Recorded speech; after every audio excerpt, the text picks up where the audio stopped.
Nicole is with us. Nicole is in Michigan. Hi, Nicole. How are you? I'm fine, David. How are you? Better than I deserve. What's up?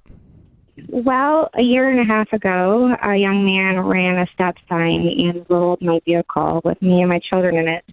We have been on a road to recovery for this last year and a half.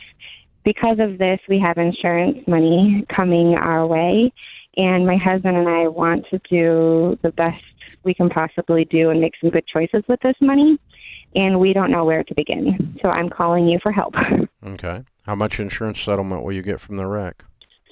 $120,000 is coming with the first. Your settlement. phone's breaking up. Can you speak directly into it, please?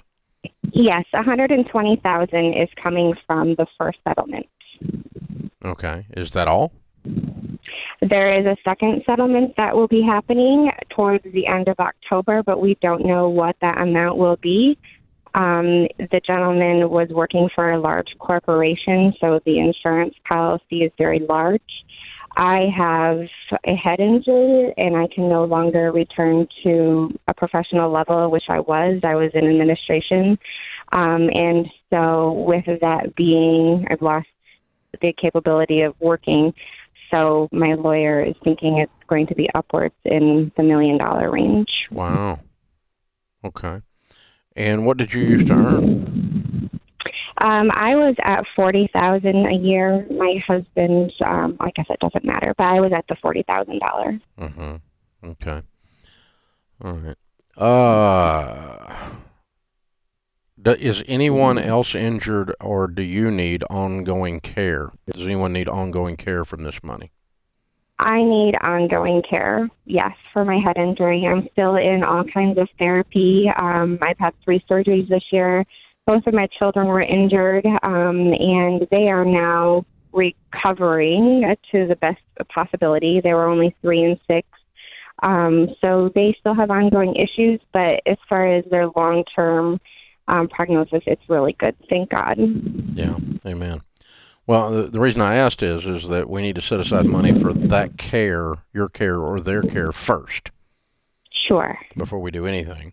Then secondly, we've got to think about the household has lost $40,000 worth of income, and how are we going to offset that?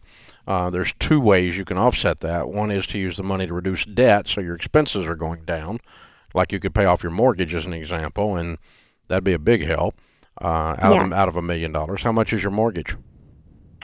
Our total debt, including our mortgage, our truck, all of our loans, is only $100,000. Okay. So, all right. Then that kind of becomes a no-brainer. I'd write a check and pay off the $100,000. What does your husband make a year? $70,000. Okay. Sorry. And then we've got his income and no debt, and then you use the rest of the money. I'm talking about after we've set aside enough for your care. Mm-hmm. Any ongoing surgeries or care, we set that aside first. Secondly, I'd pay off all the debt. Third, I would invest it. And let the investments create income that offsets the fact that you lost your income. And that is a big question mark. I'm a dummy when it comes to investing. We've never been in a position to be able to do any investing, to even think about investing. So I have no idea where to even start with that. All right. Here's a couple of rules, and if you follow these 2 rules, you'll be okay. Well, 3 rules, okay? Number 1 rule, go slow. You don't have to be a genius overnight, okay? Number 2 rule, do not put money in anything until and unless you understand it. Not because I said to, not because some guy in a good suit said to. It's your money. You're the one that's going to be affected. It's your responsibility. It's your life.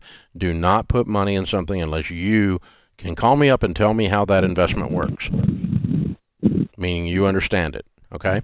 Because you won't if you understand it and you're making the decision, you won't worry and you won't make mistakes. Not many, okay? Okay. Third is you need someone in your corner to help advise you on this.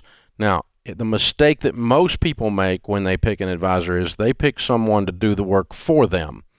I don't want them to do that. I want them to teach you, and you make the decision. You are the one Okay. that's responsible. I'm not responsible for your $1 million. That advisor shouldn't be responsible for the $1 million. You are responsible. And so take your time. Don't put money in something you don't understand, and meet with someone who can increase your understanding. An advisor that has the heart of a teacher, not the heart of a salesman. Sure. Okay? Let me tell you, when I'm meeting with a young NFL star, a young football star, and I'm trying to explain to him that NFL stands for not for long, he's not going to be there very long, and he should take advantage of the time while he's there. And let me tell you, if he says this phrase to me, I know he's going to leave the league broke.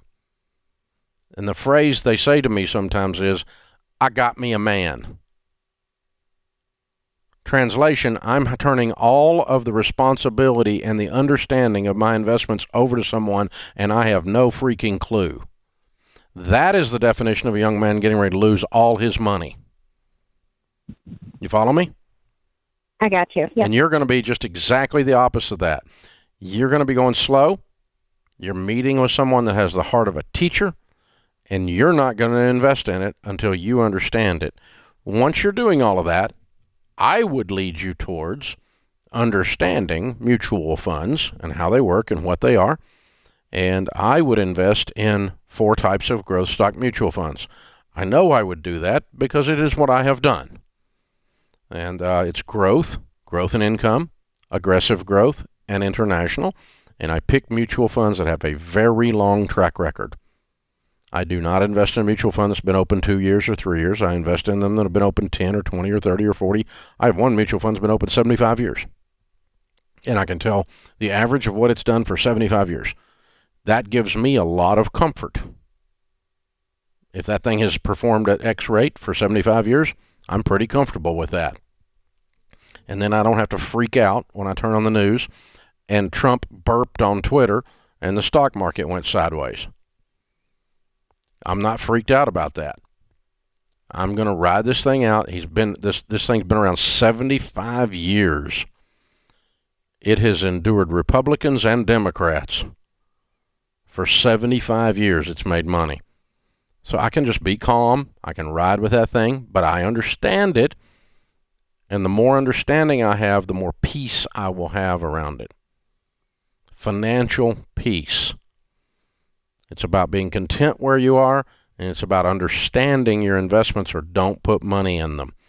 And let me just tell you, too, I'll go on another sidebar on this. You're asking all the right questions, Nicole. So click SmartVestor at DaveRamsey.com. You can find the SmartVestor pros we recommend. They don't work for me, but these are qualified investing professionals that are near you that we have vetted, and they have the heart of a teacher, and they'll go slow with you. And you take your time, and you understand it, and get someone with the heart of a teacher, and you're going to be just fine. I'm sorry you've been through this horrible wreck, kiddo.